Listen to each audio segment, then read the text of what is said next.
जो हम पूजा पाठ करते हैं ये अंतःकरण की शुद्धि के लिए करते हैं, और जब अंतःकरण शुद्ध हो जाएगा उसके बाद भाव अपने आप ही हो जाएगा। ये अशुद्धि हमारी भाव को प्रकट होने नहीं देती, तो इसलिए हम भजन पूजा पाठ करते हैं। इस पर मैं भी कुछ कहना हाँ चाहूँगा। बिल्कुल बिल्कुल। जैसे किसी का पुत्र यदि विदेश में चला गया है और 10 साल बाद यदि लौट के आएगा तो उसके हृदय में तो प्रेम है ही, लेकिन यदि उसको यदि माथा न चूमे, प्यार न करे, यानी रति क्रिया न करे, और बिल्कुल और गले से न लगाए तो कैसा लगेगा?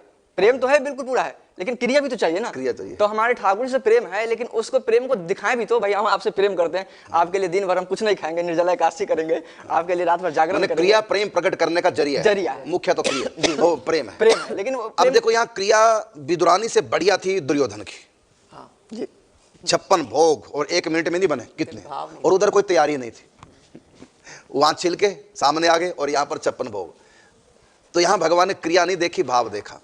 अब कहा कि जब भाव से ही सब कुछ होना है तो फिर ये पूजा पाठ क्यों? पूजा पाठ करने से भाव बनता है, बिना पूजा पाठ के भाव नहीं बनेगा।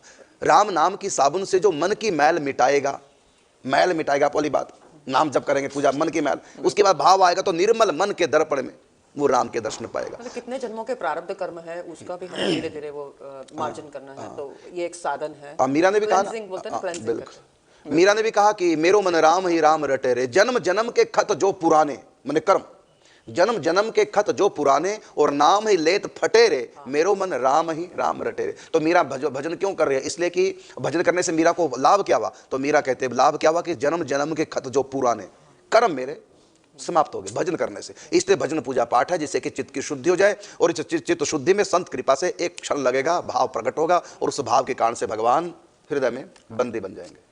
तो इसलिए जैसे बैटरी हम फोन को चार्जर में रखते हैं तो वो कनेक्टेड रहता है, तब तक वो चार्ज रहता है, तो बिल्कुल ऐसे ही भगवान के साथ जुड़े रहेंगे। तो जो कई बार ऐसा होता है कि बाहरी जो वातावरण है वो भी हमें आकर्षित करता है और फिर वापस उसी में हम फंसते जाते हैं। तो इस साधन से वो मन को स्थिर भी करता है कि वहाँ इधर उधर भटके ना। बिल्कुल ठीक बात है।